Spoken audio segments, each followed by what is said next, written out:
উমর, তুমি নিজেকে বঞ্চিত করো না, হতাশা হয়ে যেও না আল্লাহর রহমত থেকে।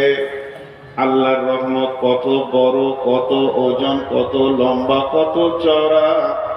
সারা বিশ্ববাসী যদি নেকি ছেড়ে দিয়ে একসঙ্গে গোনাতে নেমে যায়, আসমান জমিটা যদি গোনাতে ভরে দেয়, আর একবার যদি আল্লাহ রহমতের নজরে তাকায়, সমস্ত ইমানদার বেঈমান জান্নাতের ফায়সালা পাবে। অতএব হে উমর, তুমি আল্লাহর রহমত থেকে নিজেকে বঞ্চিত করিও না। কোরআন দিয়ে কাঁদলো, কোরআন দিয়ে তার কান্না বন্ধ হলো। তো কিয়ামতের দিনটার ব্যাপারে আমাদের একটা ধারণা এক পেশি সৃষ্টি হয়ে আছে, তবে ভালো, খারাপ নয়। সেটা কঠিন দিন, কঠিন দিন। এর থেকে কঠিন দিন আর নাই, এর থেকে কঠিন দিন আর নাই। আল্লাহ বলেছেন, ওয়ালা ইউসিকু ওয়াসাকাহু আহাদ, সেই দিনের বন্ধনের মতো আর গ্রেপ্তার তুমি জীবনে দেখোনি, এরকম বন্ধন হবে। তো এটা ভয়ের বিষয় বটে, কিন্তু আর একটা জিনিস আমরা খেয়াল করি না। উদুহু ইয়াওমাইদিন নাঈমা وأما من أوتي كتابه بيمينه فسوف يحاسب حسابا يسيرا وينقلب إلى أهله مسرورا। ডান হাতে যারা সার্টিফিকেট পাবে তারা হাসবে, আনন্দ করবে, আত্মীয়দের দেখা করবে আর বলবে, আমি কামিয়াব, আমি কামিয়াব, আমি কামিয়াব। আমার আল্লাহ আমাকে সাকসেস করে দিয়েছেন, আমি কঠিন জাহান্নাম থেকে বেঁচে গেছি। তেমনি যারা বাঁ হাতে পাবে তারা কাঁদবে, যাদের নজর, যাদের চেহারা কালো হবে, নিচে নেমে যাবে, তারা কাঁদবে। আমি আয়াতগুলো টুকটুক করে সেরে নিচ্ছি আর কি। তো ঠিক এইভাবে কোরআনে আল্লাহ তাবারাক ওয়া তাআলা অনেক কথা বলেছেন, একদিকে সুখ তো আর একদিকে দুঃখ। তো কিয়ামতের ময়দানটা যেমন সুসংবাদ বহন করে, তেমনি দুঃসংবাদও বহন করে। কিন্তু আমরা দুঃসংবাদের কথাটা বেশি জেনে রেখেছি, এটা জেনে রাখাটা ভালো, তাতে আমরা যেন ভালো আমলের ময়দানে দাঁড়াতে পারি। কিন্তু গোটা কিয়ামতটা শুরু থেকে শেষ পর্যন্ত, কিয়ামত একদিন শেষ হয়ে যাবে, কিন্তু জান্নাত আর জাহান্নামের জিন্দেগি শেষ হবে না। কিন্তু গোটা কিয়ামতের ভিতরে আপনার আমার দিলের তাসাল্লি দেবে, সান্ত্বনা দেবে, দিলকে ঠান্ডা করবে, এরকম কোন জিনিস আছে কিয়ামতের ময়দানে? আছে, চারটা আছে, চারটা গুনে নেন। তার মধ্যে আজকে একটাকে বিস্তারিত বলবো আর তিনটে গুনিয়ে দিব। বিসমিল্লাহির রহমানির রহিম। ইন্না আতাইনাকাল কাউসার ফাসাল্লি লিরাব্বিকা ওয়ানহার ইন্না শানিয়াকা হুয়াল আবতার। কিয়ামতের ময়দানে হাউজে কাউসারটা রয়েছে সান্ত্বনাদায়ক জিনিস, নিজের পিপাসা মেটানোর জিনিস। এটা আমার রবের তৈরি পৃথিবী, মানবের নয়। কিন্তু ওই হাজে কাউসারটা আমার রব হাদিয়া করে দিয়েছেন, তোহফা দিয়ে দিয়েছেন তিনার নবীকে। সেটা কন্ট্রোল করবেন কে?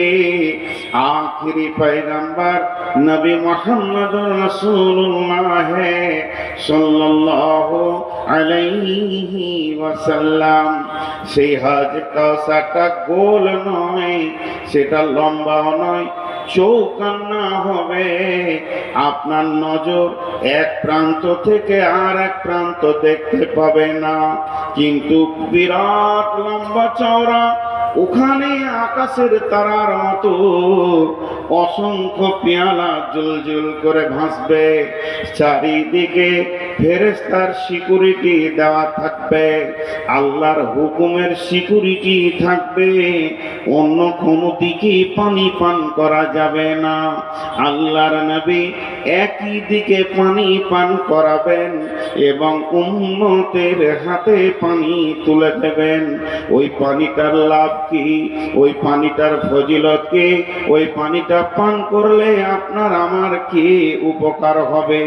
যতক্ষণ পর্যন্ত জান্নাতের চৌকাটা না চেঞ্জ করব, যতক্ষণ পর্যন্ত জান্নাতের ভিতরে না ঢুকবো, আর আমাকে পিপাসা লাগবে না।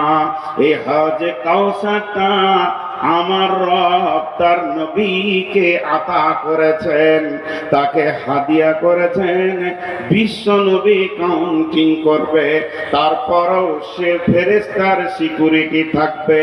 দুই দিকে কলাক্সিবেল গেটের মতো পর্দা থাকবে। আল্লাহর নবী যাকে উম্মত ভাববেন, উম্মতের প্রতীক চিহ্ন পাবেন, তার হাতে পেয়ালা পানি ধরিয়ে দেবেন। যাকে তিনি উম্মত মনে করবেন না বা উম্মতের কিছুই যার কাছে পাওয়া যাবে না, ওই লোকটা যখন যাবে পানি পান করতে, বিশ্ব নবী জীবনেও কাউকে রেগে কথা বলেননি। সেই দিনই বলবেন, সোহকান সোহকান লিমান গায়রা মিন দীনি, সোহকান সোহকান লিমান বাদদালা মিন দীনি। তুমি আমার সামনে থেকে সরে যাও, আমার আনিত আদর্শ আইডিয়ালকে তুমি চেঞ্জ করে দিয়েছো, বদল করে দিয়েছো। তোমার সঙ্গে আমার কোনো আত্মীয়তা নাই। নবী উম্মত, উম্মত নবী যে একটা সম্পর্ক, এটা বাতিল ঘোষণা করা আছে তোমার সঙ্গে আমার। অতএব তুমি আমার কাছে পানি পাবে না।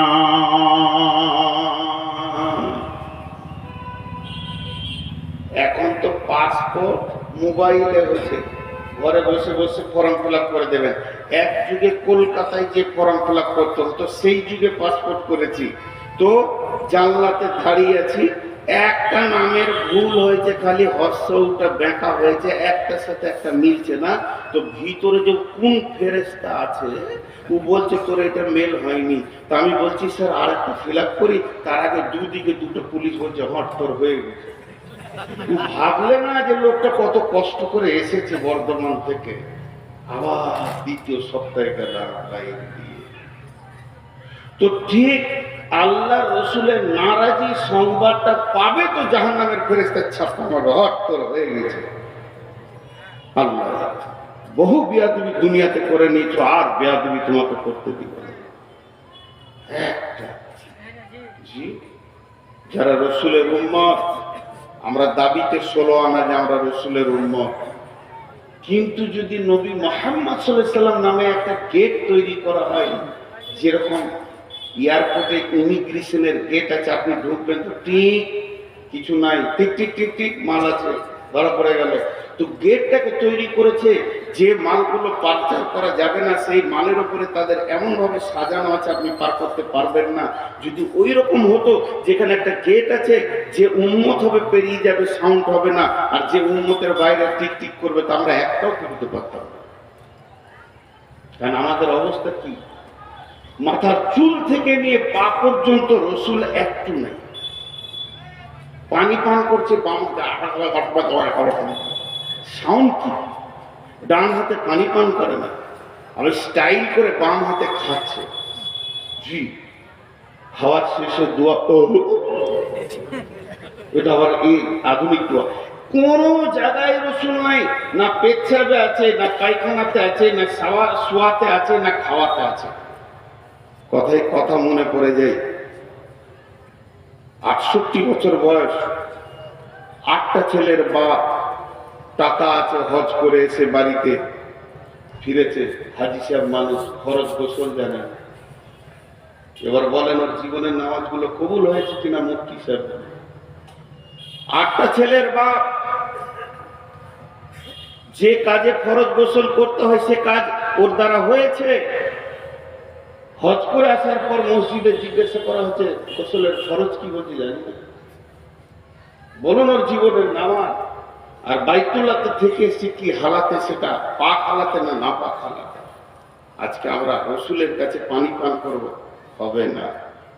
কিন্তু পানিটা বড় সান্ত্বনাদায়ক জিনিস। আমি একটা তফসির দেখছিলাম, কতটা সহি জয়ীফ জানি না, বলছে বর্তমান যেটা জমজমের কূপ, এইটাই হাজে কাউসার আল্লাহ পরিণত করবে। বর্তমানে যেটা জমজমের কূপ, এটা হাজে কাউসার পরিণত। নাম্বার 2, যারা পৃথিবীর বুকে রোজা রেখেছে, বিশ্ব নবী 6 মাস আগে রোজার প্রস্তুতি নিতেন, সাজো সৈন্য সাজো, আনন্দ করতেন রমজান আসবে। আমাদের কাছে আর মাত্র 3 থেকে 4 মাস রয়েছে রমজান, আমরা সকলে রোজা রাখবো ইনশাআল্লাহ। আগত রমজানকে সুস্বাগতম জানাচ্ছি। যারা রমজান মাসে রোজা রেখেছে তাদের সব থেকে কিয়ামতের মাঠে বড় উপহার স্বয়ং আমাদের রব আল্লাহ রোজাদারদের মুলাকাতে কিয়ামতের মাঠে আসবে। কিয়ামতের মাঠে রোজাদাররা আল্লাহকে দেখবে। হাজি ভাই, যার কাছে আমার জীবনের সমস্ত মানদণ্ডের হিসাব, জান্নাত জাহান্নামের ফায়সালা, যিনি আহকামুল হাকিমিন, যিনার কোনো পরামর্শদাতা নাই আর প্রয়োজনও নাই, যিনার কোনো উকিলের প্রয়োজন নাই, তিনি যদি সমস্ত জাহান্নামীকে জান্নাতে দিয়ে দেয় তো কেন দিলে কথা বলার কারো ক্ষমতা নাই। সেই রকম মাবুদ আপনার আমার মোলাকাতে আসবেন এই রোজার কারণে। রোজা ছাড়বো ইনশাআল্লাহ, রোজা ছাড়বো না রোজা রাখবো? রোজা রাখবো ইনশাআল্লাহ। নাম্বার 3, يوم ترى المؤمنين والمؤمنات يسعى نورهم بين أيديهم وبأيمانهم بشراكم اليوم। কিয়ামতের মাঠে সর্বপ্রথম যেটা মানুষের প্রয়োজন হবে সেটা আলো। তার কারণ কিয়ামতের ময়দানটা অন্ধকার হবে, সূর্য থাকবে না, তারা থাকবে না, নক্ষত্র থাকবে না, বিদ্যুৎ প্রকল্প থাকবে না, জেনারেটর থাকবে না, মোমবাতি থাকবে না, জোনাকি পোকা থাকবে না। যে উপকরণ দিয়ে আমরা আলো পাই এগুলো একটাও থাকবে না।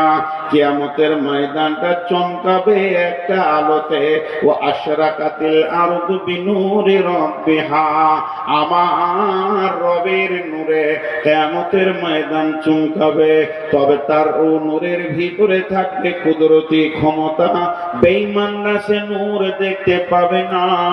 যে বেঈমানরা এই পৃথিবীতে মসজিদের দরজা দেখেনি তারা কোনোদিন সেই নূর দেখতে পাবে না।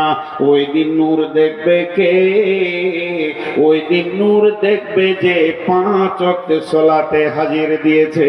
ইয়াউমা তারাল মুমিনিনা ওয়াল মুমিনাতি ইয়াসআ নূরুহুম বাইনা আইদিহিম ওয়া বিআইমানিহিম বুশরাকুমুল ইয়াওম।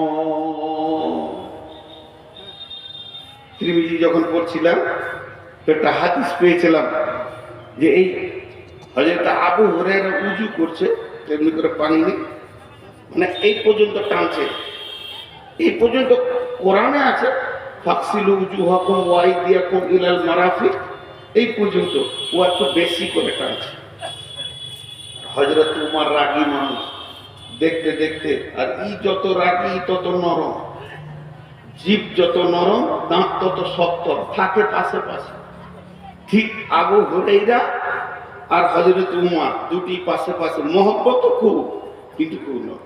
উমর দেখতে দেখতে বলছে, তুই কতটা পানি টানছিস, যেই এই পর্যন্ত, আর ওর ধারে ধারে, বেশি বুঝিস তো কোরআন, তোকে বেশি বুঝতে হয়েছে। বলে কেন? ছাড় ভাই। বলে ছাড়, তোকে ছাড়বো, রসুলের কাছে নিয়ে গিয়ে ছাড়বো তোকে।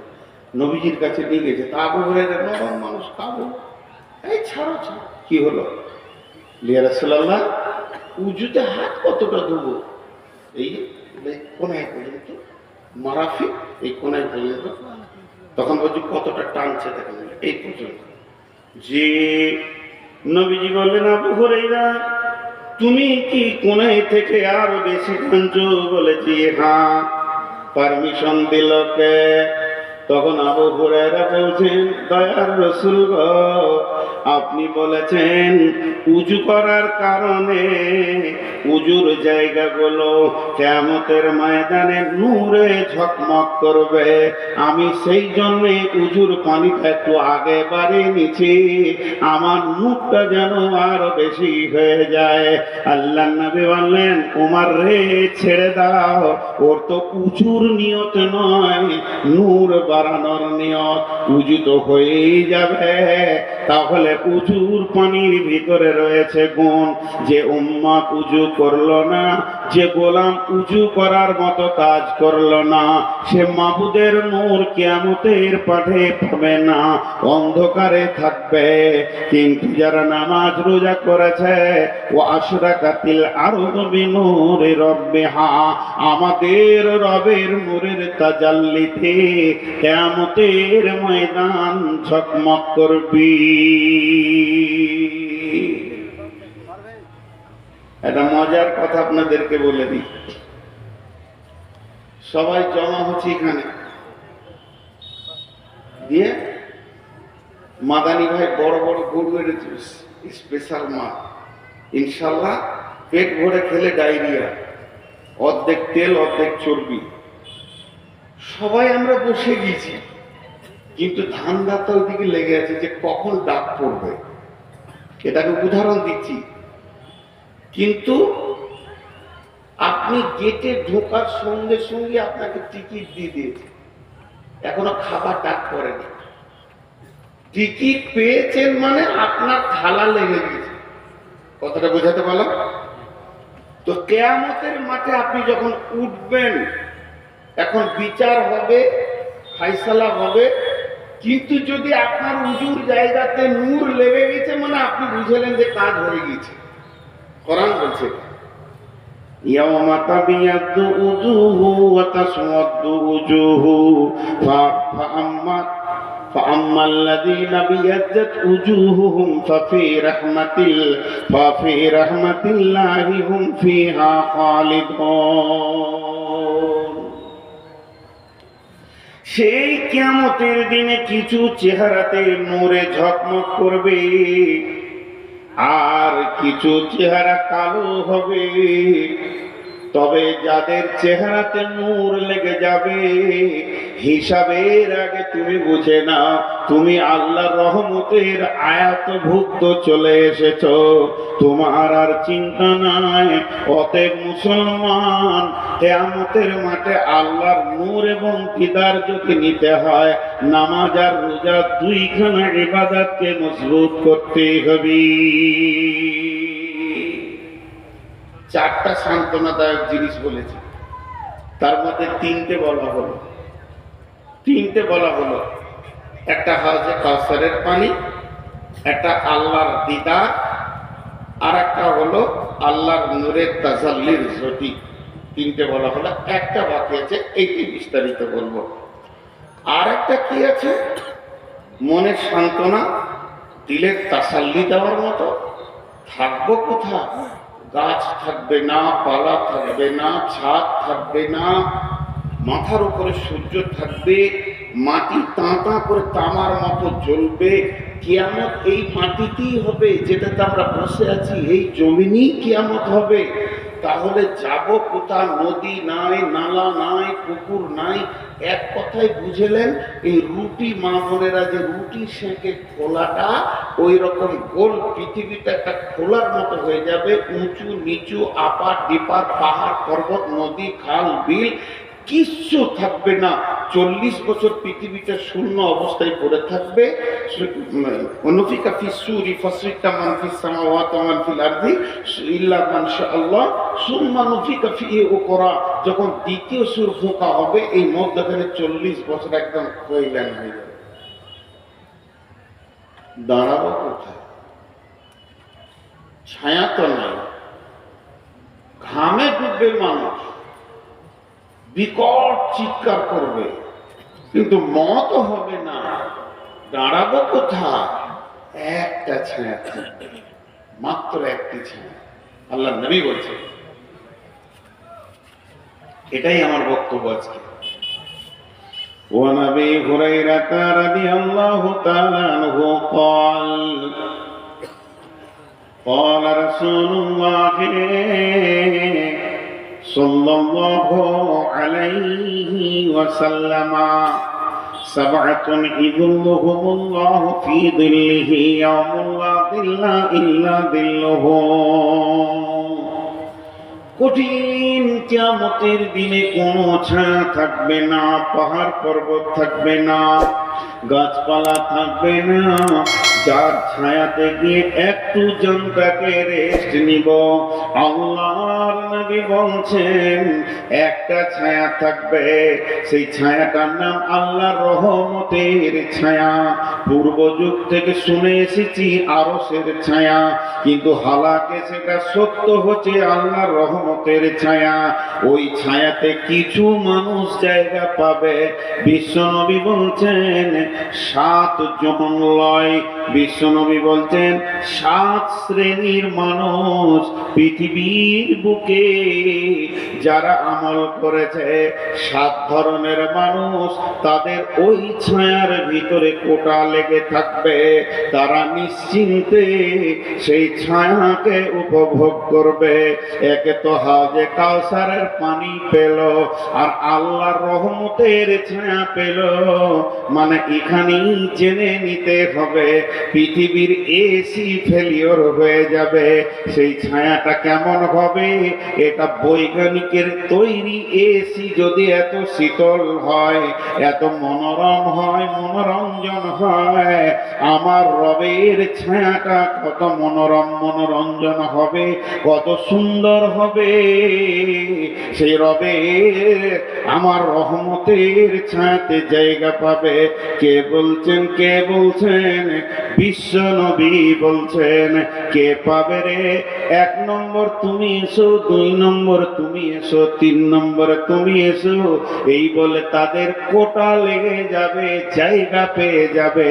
এই পৃথিবীর বুকে যারা 7 রকম আমল করেছে, একজনই যে 7 রকম করেছে তা নয়। যে আমলগুলি বলা হয়েছে, এই গুণ যার ভিতরে একটা থাকবে, ও আরশের ছায়াতে বাস করবে।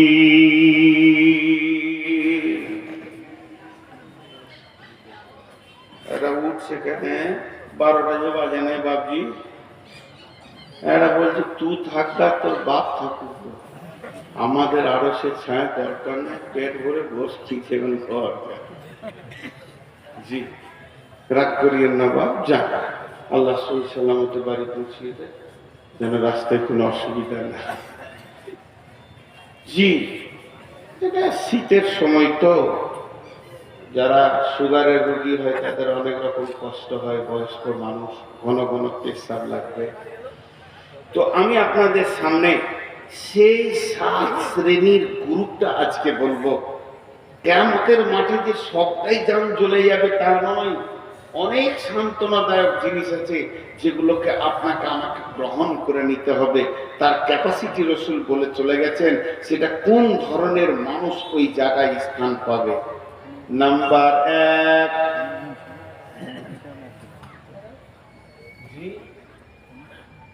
ছেড়ে দেব কোনো বাহানায় যদি ছাড়া যায়।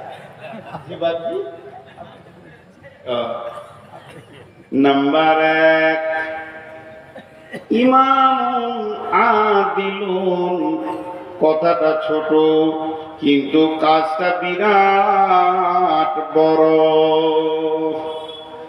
ইমামুন আদিলুন, ন্যায় বিচার করনেওয়ালা। পৃথিবীতে যে ন্যায় বিচার করেছে, ওই বিচারক যে অন্যায় বিচার করেনি, নিজের আত্মীয় পার্টির লোক, নিজের পাড়ার লোক, গ্রামের লোক এইরকম ভেবে কথা বলেনি, কঠিন কিয়ামতকে সামনে রেখে কথা বলেছে, হক কথা বলেছেন। ওই ব্যক্তিটা ওই রহমতের ছায়াতে থাকবি। জি, বিশ্বনবী মক্কা বিজয়ী করলেন, প্রধানমন্ত্রী হলেন, ইহুদিদের এক মেয়ে চুরি করে ধরা খেয়েছে, ফায়সালা হচ্ছে তার হাত কাটতে হবে।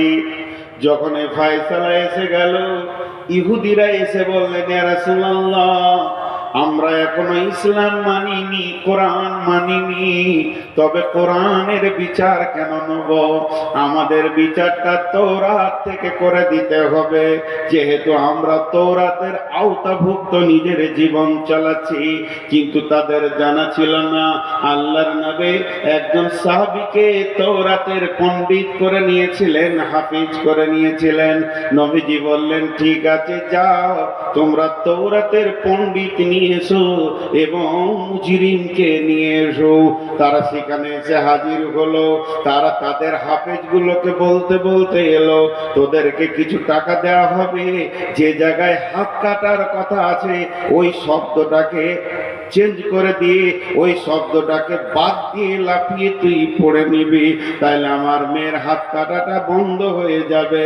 সম্ভ্রান্ত ঘরের মেয়ে, এবার তারা সেই রকম টাকা হাফেজ তারা এসেছে।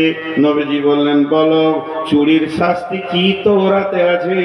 ও পড়তে পড়তে ওই জায়গাটা যখন টপকে দিছে, আমাদের সাহাবীদের ভিতরে যে হাফেজ ছিল বললে, দাঁড়িয়ে যা, দুটো শব্দ বাদ করে দিলি, এটা করা যাবে না, মেয়েটির হাত কাটা হয়েছে। বন্ধুরা আমার, তখনই বিশ্বনবী বলেছিলেন, ওয়ালা কানা বিনতি ফাতিমাতা, এই জায়গায় যদি আমার মেয়ে ফাতেমা হতো, তা আমি নবী মুহাম্মদ সাল্লাল্লাহু আলাইহি সাল্লাম নিজের হাতে তার হাত কেটে দিতাম।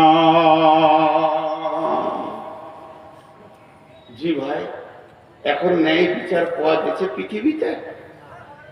জি, আফসোসের কথা বলবো, রসুল বলছেন, সাদাল কাবিলাতা ফাসিকুহুম জাকিমুল কামি আরদুলহুম ওয়া উকরিমার রাজুলু মাখাফাতাস সারহি জাহারাতিল কাইনাতু ওয়াল মাজিফু। এমন একটা জামানা আসবে রে, গায়ের নেতা হবে চোর, লম্পট, লুচ্চা, দাগাবাজ, বেঈমানেরা। বিচার করবে কে? মাতাল লুটেরা, সুদারু, জুয়ারি। আর গোটা দুনিয়াকে লুটে মেরে পঞ্চায়েতের মাল মেরে খেয়েছে, এরা আবার গায়ের বিচারক হবে। চলছে কি চলছে না? এতগুলো লোক চুপ করে আমাকে ডাকছে, যান যান যান। ও বিচারকে ঘুম লাগছে, চোখ করছে আপনি। আমি বলেছি ভাই, আমি শেষ, আমি শেষ, দিনও শেষ, সময়ও শেষ, আমি আর নাই, আমি শেষ। তো জি, একটা জিনিস খেয়াল করেন যে আজকে বিচার কি চলছে। আল্লাহ রাসূল আফসোস করেছেন একটা বিষয়ে, দুটি বিষয় আফসোস করলেন। যে সাহাবীরা বলতেন, রাসূলুল্লাহ আপনি আফসোস করছেন দেখতে পাবেন না তার জন্য? বলছি না, আমি দেখতে পাবো না এর জন্য আফসোস করি না, আমার উম্মত দেখতে পাবে এর জন্য আফসোস করছি। গায়ের লেজের মতো তাদের কাছে চাবুক থাকবে, বিচার হবে, আদালত চলবে, প্রতিদিন কোর্ট চলবে, থানা চলবে, মার চলবে, চাবুক চলবে, জেলে ভরা হবে, ছেলে দেওয়া হবে। কিন্তু আফসোসের কথা এটাই, দোষী ব্যক্তি গায়ে হাওয়া দিয়ে ঘুরবে আর নির্দোষী জেলে বসে বসে মার খাবি। চলছে না? কথা বলে না? আল্লাহ কি বললেন কোরআনে? ওয়ালা তাকরাবু মালাল ইয়াতীমি ইল্লা বিল্লাতী হিয়া আহসান হাত্তা ইয়াবলুগা শুদ্দাহু ওয়াফুল কায়লা ওয়াল মিজানা লা নুকাল্লিফু নাফসান ইল্লা উসাহা ওয়া ইযা কুলতুম ফা'দিলু ওয়া ইযা কুলতুম ফা'দিলু ওয়া ইযা কুলতুম ফা'দিলু ওয়ালাউ কানা দা কুরবা। তুমি যখন বিচারে বসবে, সাক্ষী দেবে, তো ন্যায় কথা বলবে, যদিও তোমার নিকট আত্মীয় হয়।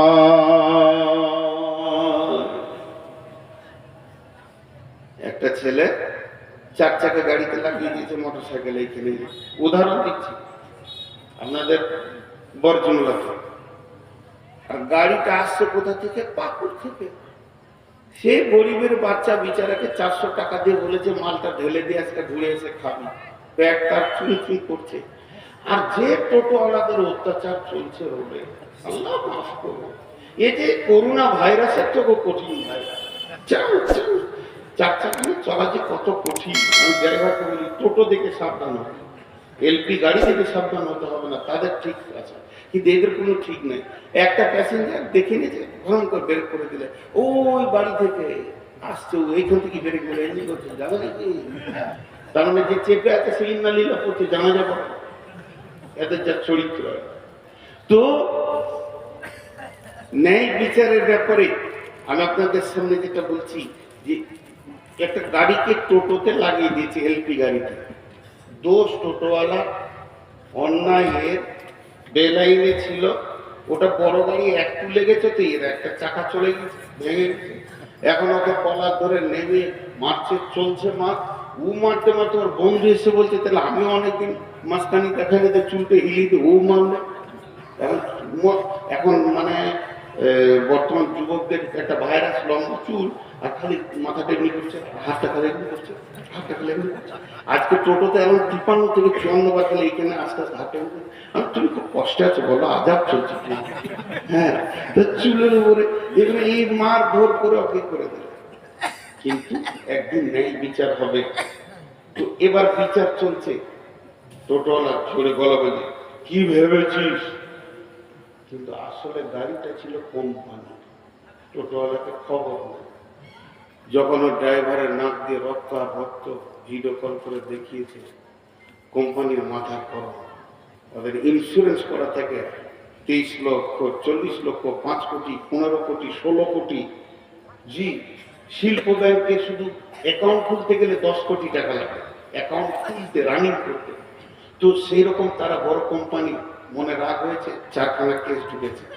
মাল লুট, টাকা পয়সা লুট, মাল নষ্ট, 13 লক্ষ টাকার মাল ক্ষতি দিয়ে দিয়েছে, 4খানা কেস। একদম কলকাতায় মেরেছে, লালবাজারে। ওখান থেকে খবর আসে লালগোলায়, আসামি তুলো। রাত 3টের সময় পুলিশ এসে টোটোওয়ালার ঘর ঘরে টেনে বার করছে। কি হলো? এতগুলা কেস আছে। ঠান্ডা ঠান্ডা মানে গোষ্ঠী পর্যন্ত ঠান্ডা। অঙ্ক করে 3 লাখ টাকার ঘর বাড়ি নাই, কিন্তু মাস্তানি করেছে। বহু ঘটনা এরকম ঘটেছে, চটপট করে তার দ্বারা হাত দিতে গিয়ে দিয়ে যখন ওকে থানাতে বসানো হয়েছে, মন দিয়ে শুনবেন।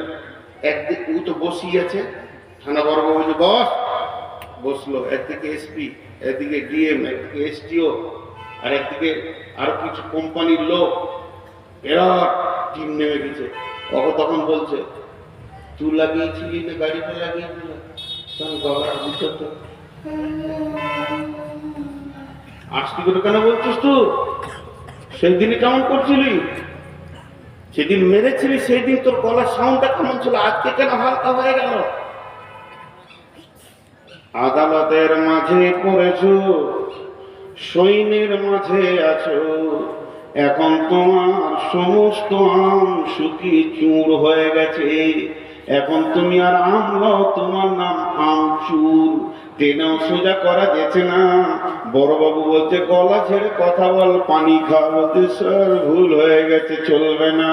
তো আমার আল্লাহ বলছে, আমি জিভটাকে রেখেছি 32টা সৈন্যের মধ্যখানে। 2টি সিবিআই কাস্টম তার উপরে আছে, 2টা সিআইডি রয়েছে, এই দিকে 2টা কাস্টম অফিস তাকে ঘিরে রেখেছে। মাথাটা হলো গোটা বডির আদালত। এতগুলোর ভিতরে যেদিকে তুই কথা বলিস, এটাই হলো তোর কথার জায়গা। আল্লাহ বলছে নয়দা কুনতুম, যখন তুই কথা বলবে, ভাড়া দিল, ইনসাফ করে কথা বলবে। তোর বডিটি আমার সিআইডি কাজ করছে। ভাড়া দিল ওয়ালাউ কানা দা কুরবা, যদিও সে নিকট আত্মীয় হয়। বাদশাহ নিজে হরিণ শিকার করতে গিয়েছে, এরকম করে তীর ধরেছে, একবারে ফলা তীর। হরিণকে পাবে তোর ওখার দুনিয়াতে বেঁচে থাকতে হবে না। আর যেই তীর ছেড়েছে, হরিণটা তরক করে লাফিয়ে উঠেছে, আর লক্ষ্য ভ্রষ্ট হয়ে পায়ের তলাতে সেই তীর। নদীর ধারে এক বুড়ি এমনি করে কাপড় সাফ করছিল, আর ওর একমাত্র বিধবা মেয়ে বাচ্চাটা দাঁড়িয়ে ছিল, কানে পড়ে স্পট। কাজীর কাছে বিচার চলে গেল। বাদশা নিজে মেরেছে, দেশের বাদশা মেরেছে, আর বিচার গেছে কাজীর কাছে। আজকে শুক্রবার, রবিবার বিকাল 3টে ফাইসালা হলো, বাদশাকে এনে হাজির করা হলো। বাদশার সিংহাসনে নেই, কাঠগোড়ায় দাঁড়িয়ে আছে, বুড়ি দাঁড়িয়ে আছে, দাপন কাপন হয়ে গেছে। একদিকে স্বামী হারিয়েছে, এবার সন্তান হারালো, যার মুখ পানে তাকিয়ে দুনিয়ার আলো দেখছিল। বাদশা তীর হাতে করে গেছে, কাজী বিচার দিচ্ছে। বাদশাহ বলে, বলুন, তুমি মেরেছো? বলে, হ্যাঁ স্যার, ইচ্ছা করে নয়, তবে লক্ষ্যভ্রষ্ট হয়ে গেছে। হরিণটা চলে গেল, যে নদীর ধারে ঘাটে উনি কাপড় সাফ করছেন, ওর বাচ্চার কানে লেগেছে, কি স্পট হয়ে গেছে। বাদশা এবার ফাইসালা দিচ্ছে, জাল্লাদ, আমার আল্লাহর ফাইসালা কতলের পরিবর্তে কতল। তুমি হরিণ মারবে না বাঘ মারবে তোমার ব্যাপার, কিন্তু তোমাকে ডানে বামে দেখতে হতো। যদি তীর লক্ষ্যভ্রষ্ট হয় তাহলে তীর কোথা গিয়ে পৌঁছাতে পারে। তুমি নিশান তো পাগলার মতো হরিণের নিশাই মেরে দিয়েছো। অতএব হে জাল্লাদ, তুমি ওই বাদশার গর্দনকে উড়িয়ে দাও। বাদশা তীরটাকে ধরলো, ধরে এইভাবে টান দিয়ে নিশান করে কাজীকে বলছে, কাজী রে, আজকেও আমি তীরটা এনেছিলাম, যদি আমার পানে মুখ পানে তাকিয়ে তুমি অন্যায় বিচার করতে, আর একটা মাথার আমি করতাম। কারণ আমি তীর হাতে করে কাঠগড়ায় উঠেছি, এই জন্যে অন্যায় বিচার আমি দেশে মেনে নিতে পারবো না। আমার গর্দন চলে যাক, কিন্তু ন্যায় বিচার হয়ে যাক। বুড়ি তখন এই কাঠগোড়া থেকে কাঁদতে শুরু করেছে, কাজী সাহেব, এটা তো আমার মুজরিম, আমি যদি মাফ করে দিই বাদশাকে আপনি কি করবেন? বলে, আপনি মাফ করলে মাফ হবে। কাজী সাহেব, আমি ওকেই মাফ করে দিলাম, একটা সন্তান হারিয়েছি, এটার মায়ের কল যেন আর খালি না হয়। বাদশা ধরেছে, বুড়িকে জড়িয়ে ধরে বলছে, মা, তোমার যে সন্তান মাটিতে শুয়ে গেছে, ওটাকে আমাকেই মনে করে নিয়ে তুমি আমার কাছে বাকি জীবনটা কাটিয়ে নাও। আল্লাহ বলছে, আরো সে নিজে ছায় নেবে। আজকে একবার বিচারে বসে দেখবেন, কেন বিচার শুনতেই বিরক্ত লাগবে, বিচার শুনতেই বিরক্ত লাগবে। হ্যাঁ, একটা সাইকেলে অ্যাক্সিডেন্ট হয়েছে, মোটর সাইকেলের সাথে কাদা ছিল, কাদাতে স্লিপ করে গিয়েছে মোটরসাইকেলটা, সাইকেলের উপরে পড়ে গেছে, সাইকেলটা ভেঙে গেছে। মোটর সাইকেলওয়ালাও তৃণমূল, সাইকেলওয়ালাও তৃণমূল, কিন্তু যার ঘরের সামনে কাদা সে স্লিপ। বিচার হচ্ছে, কাদা পড়েছিল কেন, টাকা অকি 10,000 লাগবে। সে বিচারা জানের ভয়ে 10,000 টাকা দিয়ে খাচ্ছে। আমাদের এখানে সব জজ বসে আছে, যতগুলো বসে আছে,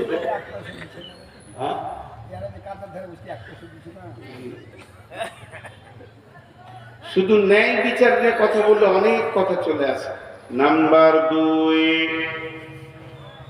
2 নম্বর থেকে যা ওই আরশের ছায়াতে থাকবে, সেই 2 নম্বরটা হলো ওয়াশাবুন সাফি ইবাদাতিল্লাহি তাআলা। ওই যুবক, ওই যুবতী যে যৌবন কালটা আল্লাহকে দিয়ে দিয়েছে, আল্লাহর প্রেমে ব্যয় করেছে। যুবতীকে যেখানে যৌবন ক্ষয় করতে বলেছে ওখানেই ক্ষয় করেছে, আর যুবকরাও ওই জায়গায় যৌবনকে কাটিয়েছে। যুবকের যৌবনে 2টি ডিউটি, আর যুবতীদের যৌবনে একটা ডিউটি।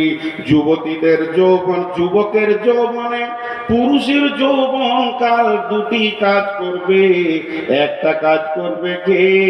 সে ইনকাম করবে, যেখানেই থাকবে হাজরে হালাল পয়সা নিয়ে সে জমা করবে।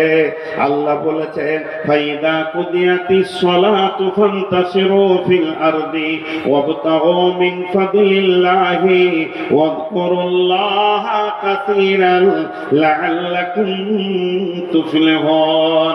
আমার মতো সুগারের রোগীটা মসজিদে বসে বসে বসে বসে আসর থেকে মাগরিব পর্যন্ত যদি সুবহানাল্লাহ আলহামদুলিল্লাহ বলে, যে নেকিটা পাবে, একটা যুবক যদি শুধু একটা মাল সেল করার জন্য বেরিয়ে যায়, সে যে ইনকামটা করবে, যদি ও রাস্তার ধারে বলে 4 আনা 4 আনা 5 টাকা 5 টাকা, মানে চিড়ে বাদাম বিক্রি করছে 5 টাকা 5 টাকা 5 টাকা 5 টাকা 5 টাকা, মুখ দিয়ে কুল হল ইন্না আতাই না নয়, 5 টাকা 5 টাকা 5 টাকা 5 টাকা, এই যে মুখ দিয়ে বলছে লিবেন ভাই আপনি খান, আপনার ছেলে মেয়ের জন্য নিয়ে যান, এই যে ওর মুখটা চলছে, আর আমি মসজিদে বসে বসে সুবহানাল্লাহ সুবহানাল্লাহ সুবহানাল্লাহ, আমার থেকে লাখো গুণে বেশি নেকি পাবে। তসবিহ করাটা হলো সুন্নত নফল, কিন্তু হালাল উপার্জন করা হচ্ছে ফরজ, এটা কোরআনের হুকুম, ফরজে আইন। হে যুবক, তুমি যৌবন কালে ইনকাম করবে, আর কি করবে যৌবন কালে? ওয়াল হাফিজুনা লিহুদুদিল্লাহ, আল্লাহর কোরআনের হিফাজত করবে। যেখানেই শুনতে পাবে কোরআনের বিরুদ্ধে কাজ চলছে, জান দিব না হলে জান নিয়ে নিব। ইউকাতিলুনা ফি সাবিলিল্লাহি ফায়াকতুলুনা ওয়া ইকতালুনা, হয় কতল করব নাই কতল হয়ে যাব, আল্লাহর জমিনে বেঈমানি করতে দিব না। যুবক তুমি উঠে দাঁড়াও, দুটি তোমাদের কাজ। আর যুবতীরা কি করবে? কুল্লিল মুমিনাতি ইয়াগুদুনা মিন আবসারিহিন্না ওয়া ইয়াহফাজনা ফুরুজাহুন্না, মেয়েদের যৌনাঙ্গ, মেয়েদের সরঙ্গাকে কেন্দ্র করে আমার রব কোরআনে বেশ কয়েকটা আয়াত নাযিল করেছেন। আম্মা জানা আয়েশাকে পাক করতে গিয়ে 11 খানা আয়াত নাযিল করেছেন। হযরত মারিয়ামের পবিত্র ঘোষণা করতে গিয়ে বেশ কয়েকটা আয়াত নাযিল করেছেন। এবং আমার রব সারা পৃথিবীর যত মুমিন আছে, আল্লাহ ওয়ালি আছে, এদের যৌনাঙ্গকে এক জায়গায় করে বলেছে তোমরা এটাকে হেফাজত করো। এটা যে কত দামি জিনিস, আমার পৃথিবীতে যত নবী, যত মাওলানা, যত মুফতি, যত বক্তা, যত মাদানী, যত কারি, যত হাফেজ, যত শহীদ, যত নবী, যত আম্বিয়া এসেছে, ওটার ভিতর দিয়ে পৃথিবী দেখেছে। আল্লাহ বলেছেন সুম্মাস সাবিলা ইয়াসসারা, তোমাদের মায়ের রাস্তা তোমাদের জন্য আসান করে দিয়েছি, এর জন্য পৃথিবীর আলো দেখেছ। হে আমার মায়ের দল, লুচ্চাদের পাল্লায় পড়ে তুমি এত দামি জিনিসটাকে নষ্ট করে দিও না। আল্লাহ তাবারাক ওয়া তাআলা বিশ্ব যুবতীর জন্য একটা পাঠখানা রেখেছেন, হযরতে মারিয়াম, তাকে নবুয়তি টাইটেল দিয়েছেন আলাইহাস সালাম। সেই মারিয়ামের ব্যাপারে আল্লাহ বলছেন ও মারিয়াম বানাতা ইমরানা আল্লাতী আহসানাত ফারজাহা ফানাফাকনা ফীহি মির রূহিনা ওয়া সাদ্দাকাত বিকালিমাতি রাব্বিহা ওয়া কুতুবিহি ওয়া কানাত মিনাল কানিতিন। বিশ্ব যুবতীর দল রে, তোমরা মারিয়ামকে দেখে লক্ষ্য করে পা ফেলো, সে তার সরঙ্গা এবং গোটা বডিটার এমনই হিফাজত করেছিল। আমি রব তার ভিতর থেকে দামি গোলামকে নিলাম এবং মা বাপকে, মা বেটাকে কিতাব দিয়ে ধন্য করলাম। আজ যদি কোনো যুবতী বুকে হাত দিয়ে সতীত্বের গ্যারান্টি দিতে পারে, শুধু যৌনাঙ্গ নয়, তার দাঁতের হাসিতে, চোখের চাওয়ানিতে কোনো পুরুষ যেন, হালাল পুরুষ যার সঙ্গে বিয়ে হালাল আছে, সে যেন আনন্দ না পেয়ে যায়। যদি তা পেয়ে যায়, মা তুমি বিক্রি হয়ে গেলে তোমার দেহে আর কোনো মূল্য থাকলো না। এর জন্য যুবতীদের একটাই ডিউটি, সে সরঙ্গার হেফাজত করবে, আর পুরুষরা দুইটি ডিউটি করবে, একদিকে ইনকাম করে সংসার চালাবে, অন্যদিকে দিনের হেফাজত করবে। আমার নবী বলছেন ওয়াশাবুন সাআ ফি ইবাদাতিল্লাহ, ওই যুবক যুবতী আল্লাহর রহমতের ছায়াতে কোটা লেগে যাবে, যার যৌবনকাল আল্লাহর হুকুমের উপরে চলেছে। আর 15 মিনিট পানি খায় রাখবে।